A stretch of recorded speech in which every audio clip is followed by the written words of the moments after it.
नमस्कार मित्रों, एक बार और आप सभी लोगों का बहुत बहुत स्वागत करता हूं।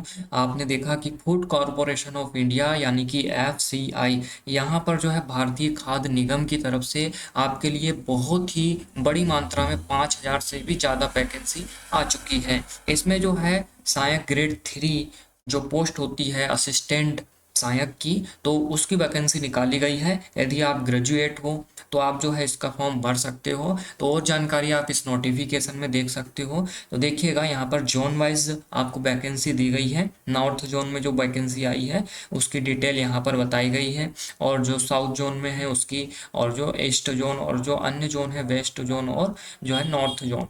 तो इस तरह से टोटल वैकेंसी हम मिलाते हैं तो 5,000 से भी ज़्यादा आपकी वैकेंसी यहाँ पर आ चुकी है। अब कौन कौन सी वैकेंसी है तो आप देख सकते हैं यहाँ पर कि सिविल इंजीनियर की पोस्ट है, इलेक्ट्रिकल इंजीनियरिंग की है, और जो है स्टेनो ग्रेड 2 की है, और असिस्टेंट ग्रेड 3 जो रहता है जनरल, इसकी भी पोस्ट यहाँ पर दी गई है, जो भी काफ़ी मात्रा में है। लगभग 2,000 ये है, और 1,000 जो है असिस्टेंट ग्रेड 3 डिपोर्ट की है। तो जो जनरल और डिपोर्ट वाला है इसको तो आप कोई भी अप्लाई बहुत ही आसानी से कर सकते हो, और इसका एप्लीकेशन आप जल्द से जल्द कर दें। एप्लीकेशन स्टार्ट हो गया है। और साथ ही साथ में यदि आप जो है हिंदी, इंग्लिश, स्टेनो और जो इंजीनियरिंग है इन पोस्ट के लिए भी एलिजिबल हो तो इनके लिए भी अप्लाई कर सकते हो। तो जल्द से जल्द अपना एप्लीकेशन फिलअप कर दें, भर दें।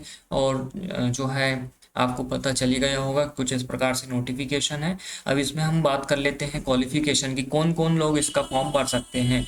यदि आपको सिविल इंजीनियरिंग का फॉर्म भरना है तो आपको सिविल इंजीनियरिंग में डिग्री होना चाहिए, या फिर जो है डिप्लोमा के साथ में 1 ईयर का एक्सपीरियंस होना चाहिए। ठीक उसी तरह से इलेक्ट्रॉनिक का यदि आप फॉर्म भर रहे हो तो इलेक्ट्रिक इंजीनियर में आपकी डिग्री होना चाहिए, डिप्लोमा के साथ 1 ईयर का एक्सपीरियंस आपका होना चाहिए। यदि आप स्टेनोग्राफर के लिए फॉर्म भर रहे हो तो 40 की स्पीड आपकी आनी चाहिए, ग्रेजुएशन डिग्री होनी चाहिए, और 80 की स्पीड आपको इंग्लिश टाइपिंग शॉर्ट हैंड आनी चाहिए। फिर उसके बाद में आपको पता होगा कि सहायक ग्रेड 3 जो जनरल वाली है ये सबसे ज़्यादा पोस्ट आपको देखने को मिलेगी। तो इसके लिए सिर्फ आपको ग्रेजुएशन चाहिए और कंप्यूटर का बेसिक नॉलेज। तो आपको यदि ग्रेजुएट हो, आपने कॉलेज कंप्लीट किया है, डिग्री आपके पास है, तो आप इसका फॉर्म भर सकते हो।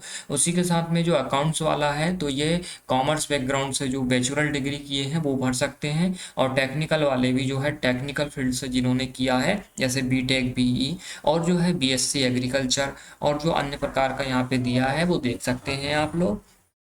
उसी के साथ में जो AG3 डिफॉल्ट की है इसमें भी सिर्फ आपका ग्रेजुएशन मांगा गया है। यदि आप ग्रेजुएट हो, स्नातक हो, आपके पास डिग्री है तो आप इसका फॉर्म भर सकते हो। ठीक, हिंदी की पोस्ट यहाँ पर है स्टेनोग्राफर के लिए, तो यहाँ पर आपको जो है हिंदी जो ट्रांसलेटर की पोस्ट है ये, तो यहाँ पर आपको हिंदी का ट्रांसलेशन आना चाहिए, और साथ ही साथ में आपकी डिग्री और डिप्लोमा इससे संबंधित होना चाहिए। उसके बाद में हम आप पर बात कर लेते हैं अगला क्या है। रिजर्वेशन की प्रोसेस बताई गई है, और इसी तरह से यहाँ पर अन्य चीज़ें भी बताई गई हैं। फिर आप देख सकते हैं यहाँ पर जो है आपका एग्जामिनेशन कैसे होने वाला है। तो आपका एग्जामिनेशन पैटर्न कुछ इस प्रकार से है। सबसे पहले फेज़ 1 का आपका एग्जामिनेशन होगा, और उसके बाद में जो फेज़ 1 क्लियर करेंगे उनके लिए फेज़ 2 का एग्जाम आयोजित किया जाएगा। फेज़ 1 में आपका इंग्लिश, रीजनिंग, गणित और जो जीके है आपकी पूछी जाएगी। 8वीं लेवल की जीके बताई गई है यहाँ पर। टोटल 100 क्वेश्चन रहेंगे, 60 मिनट का टाइम आपको दिया जाएगा। इसे आप यदि क्वालिफाई करते हो तो इसके बाद में अगला फेज में आपका एग्जाम होगा, जो कुछ इस प्रकार से होगा। यदि आप सिविल इंजीनियर से हो तो आपको पेपर 1 और पेपर 2 दोनों देना होगा। पेपर 2 आपका जो है सिविल इंजीनियर का स्पेसिक होगा। इसी तरह से इंजीनियरिंग जो इलेक्ट्रिकल है उनका भी 2 पेपर होगा। पेपर 1 तो सबके लिए सेम रहेगा, लेकिन पेपर 2 जो रहेगा सेकंड फेज का वो यहाँ पर इलेक्ट्रिक वाले के लिए इलेक्ट्रिकल से संबंधित रहेगा। फिर एक पेपर 3 भी होता है जो स्टेनोग्राफर वाले के लिए होगा, तो वो सिर्फ स्टेनो के लिए आपका लिया जाएगा। फिर उसके बाद में AG3 जनरल जो है इसके लिए केवल पेपर 1 जो होगा वो लिया जाएगा। तो आपको पेपर 1 का सिलेबस पढ़ना होगा जो है फेज 2 के लिए।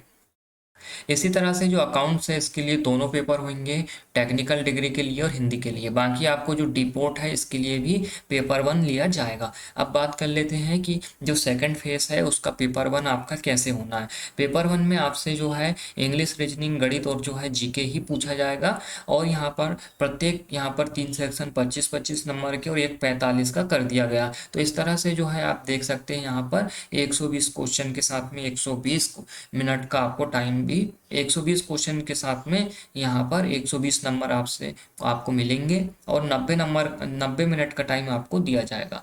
उसी के साथ में यहाँ पर आप जो है अगला देख सकते हैं कि आपको क्या बताया गया है। जो पेपर सेकंड है जो आपका इंजीनियरिंग, अकाउंट्स और अन्य वालों के लिए होना है, और पेपर थर्ड तो उनका सिलेबस भी यहाँ पर दिया गया है जो कुछ इस प्रकार से है। और पेपर थर्ड जो कि आपके स्टेनो वालों जो रहते हैं हमने बताया उसके लिए होगा, तो वो कुछ इस प्रकार से रहेगा।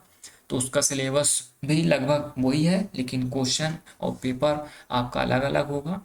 तो इस तरह से आप जो है इस नोटिफिकेशन को पढ़ सकते हो। पूरा जो है 46 पेज की है और अपना एप्लीकेशन फॉर्म भर सकते हो। इसके लिए जो फीस स्ट्रक्चर है वो भी बताई गई है। आप किस तरह से फॉर्म भर सकते हो उसकी भी जानकारी दी गई है।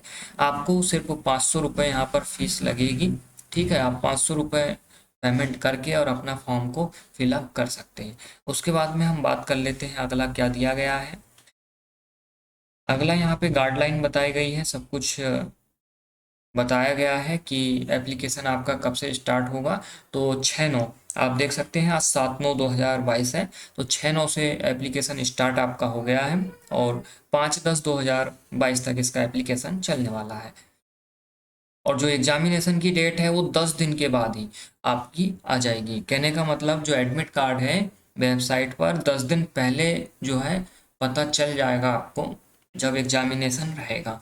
तो इस तरह से जो टेस्ट रहेगा ऑनलाइन कब रहेगा तो उसकी जानकारी बताई जा रही है कि जनवरी 2023 में आपका टेस्ट यहाँ पर लिया जाएगा। तो ध्यान रखिएगा जनवरी 2023 तक आप इसकी बहुत ही अच्छे से तैयारी कर सकते हैं।